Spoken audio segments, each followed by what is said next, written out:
네, 안녕하십니까. 구성들이 너무나 많으십니다. 예, 실패지식 데이터베이스 해외 실패 사례인데요. 제목은 접촉 수첨 타랑 장치에 있어서 21년간 사용한 반응탑의 기밀 시험 중에 파열이라는 내용인데요. 보시면 이제 그 지으신 분이 판원청은 연구원님, 전천창선 교수님이 되겠네요. 대표도는 질소고요. 탱크 파일인데 80년 4월 1일 일본 야마구치 현이고요. 제휴소에서 일어난 사건인데요. 사례인데 개요를 보시면 접촉 수첨 타랑 장치의 전기 수리 후에 기밀 테스트에서 반응기를 규정 압력까지 상압시켰을 때 반응기가 파열되었다.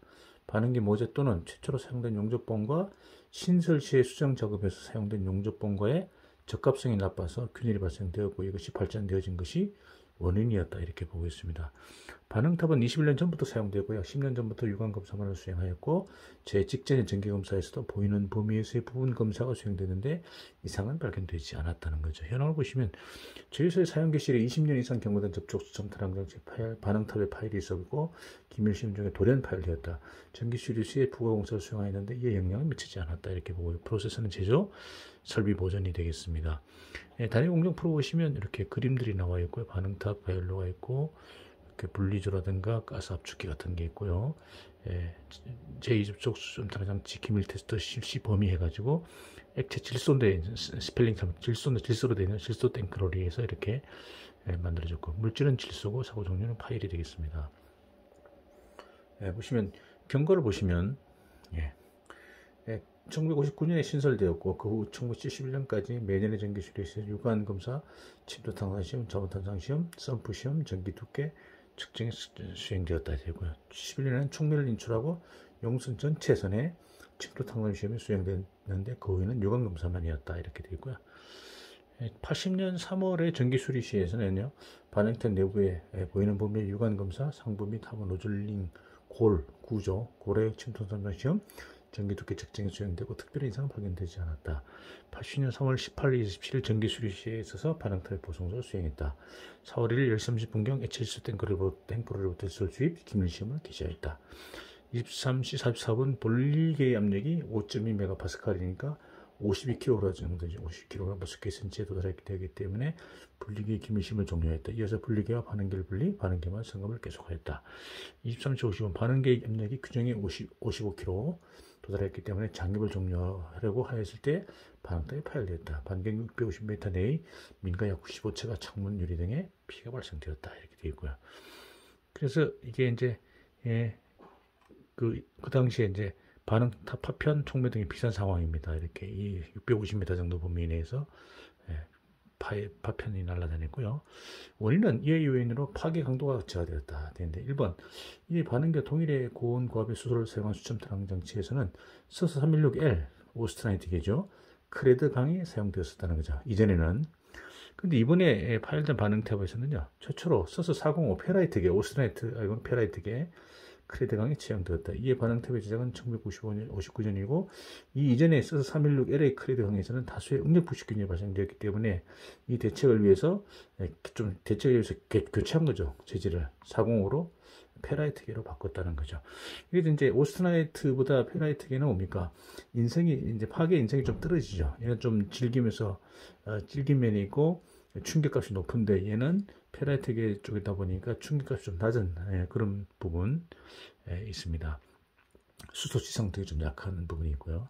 자, 이에 제작시 검사에서 일부의 용접부 결함이 판명되었고 결함 보수는 그라인더로 결함부를 제거 후에 최초로 규정된 용접봉과는 별종의 용접봉으로 수행하였는데 특별히 부적합의 용접봉은 아니겠지만 좀 다른 용접봉으로 했다는 그런 내용이 나오네요. 용접 시에 융합불량으로부터는 아니고 후발적으로 모재의 균일이 발생되었고 장기간의 사용 조건 또는 전기 수리 시 온도 압력의 변동 등으로 성장되었다 이렇게 보는 거죠. 두 번째 모재는 규격에 적합하였지만 일부 혈빛 충격치가 낮은 것이 사용되었다. 충격값이 낮았다는 거죠. 1971년에 전기 수리 시 내부 개방 점검 검사까지 해서는 용접선 전체에 대해서 침투 탐상을 수행하였지만 그 이후에 사고 발생까지 9년간은 검사 개수를 일부러 한정하였기 때문에 균일이 발견되지 않았다. 그럼 대책을 어떻게 하면 좋으냐? 가혹한 조건에서 사용되는 장치는 이 조건에 적절한 재료와 용접법을 채용해야 된다는 거. 사용 기간이 길수록 결함만 성장될 것이다. 검사 공부의 검토가 필요할 것이다. 이렇게 보고 있고요.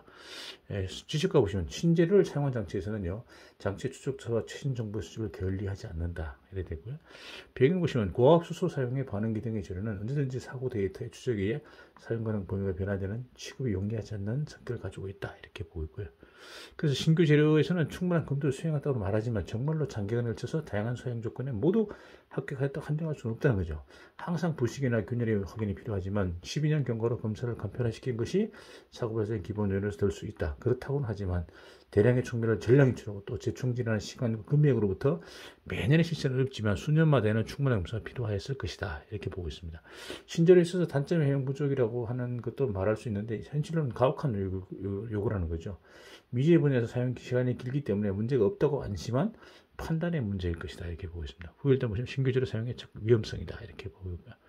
물적 피해는 반응탑 파편에 의해 반응탑 주변의 장치 건물, 이 피해 입었고 공장 주변 민가 약 95채 창문 유리 건물 장치 절손 탈락 벽 타일의 균열 등이 있었다. 이렇게 보고 있는데 그래서 이제 재료가 바뀐 게 이제 오스트나이트 재료에서 오스트나이트 강에서요. 오스트나이트 스테인리스 강에서 페라이트계 스테인리스로 바뀌었죠. 페라이트계 스테인리스로 바꾼 거. 316L 크레드를 했는데 40으로 했다는 거. 요 차이죠. 결국 이제 오스트나이트는 뭡니까? 수소 지성도 강하고 파괴 인성, 파괴 충격값이 높잖아요. 얘는 반대로 좀 충격이 좀 떨어지잖아요. 그런 차이 때문에 조금 재료 선정에 조금 좀 주의를 기울여야 되고 충분한 검토가 필요하지 않았나. 그 다음에 일단 바뀌었더라도 계속 주기적으로 전체에 대해서 다 이렇게 매년 하지 못하더라도 몇 년에 한 번씩은 정밀 점검, 정밀 비파기 검사를 했어야 된다. 그런 내용으로 보시면 좋을 것 같습니다. 네, 감사합니다.